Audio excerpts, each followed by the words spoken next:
Major cost factors, gathering lots and lots of data, normalizing and cleaning the data, training the system, and then your total cost of ownership. Some of you may have heard of OpenAI LP out in the Bay Area of San Francisco. They have their GPT-3, which has 175 billion parameters, which were derived from 300 billion words. Now, if you had, and they say you can weight those parameters for better results.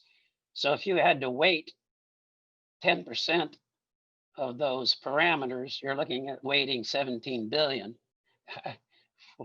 How are you going to do that? Another organization, research outfit, was looking at adding object learning into AI. And so they had 900,000 hand curated rules.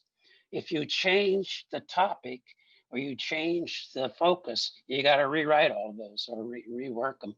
It's not insignificant, but you can still do it and you can still get great results. One of the things you have to worry about, though, is opacity. When you start training it and it creates all of those algorithms, how do you explain the results? And keep in mind the old classic garbage in, garbage out. That is absolutely true with AI as well. You will always get results, but keep in mind, not all of those results are going to be meaningful. Not all of those results are going to provide you with insight.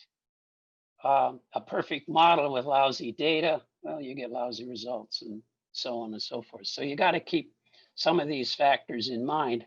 The headline costs you have to be aware of. Software can run from free to millions of dollars. Just to keep something in mind, last year, or maybe 18 months ago, Red Hat was purchased by IBM for $32 billion.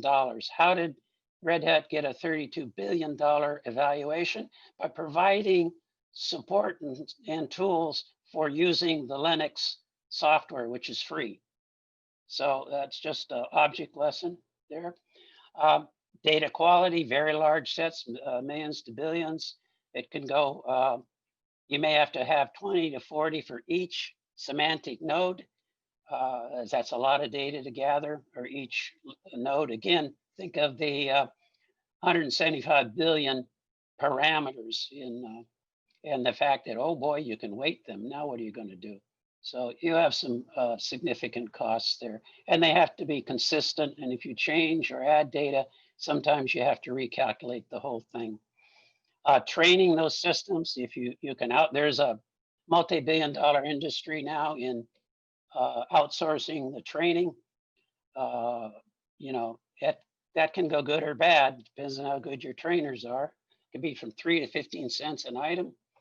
But if you're dealing with things like x-rays, it can run you $2,000 an x-ray to train the system.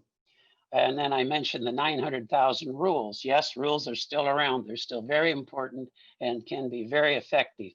Although you don't necessarily want 900,000 of them.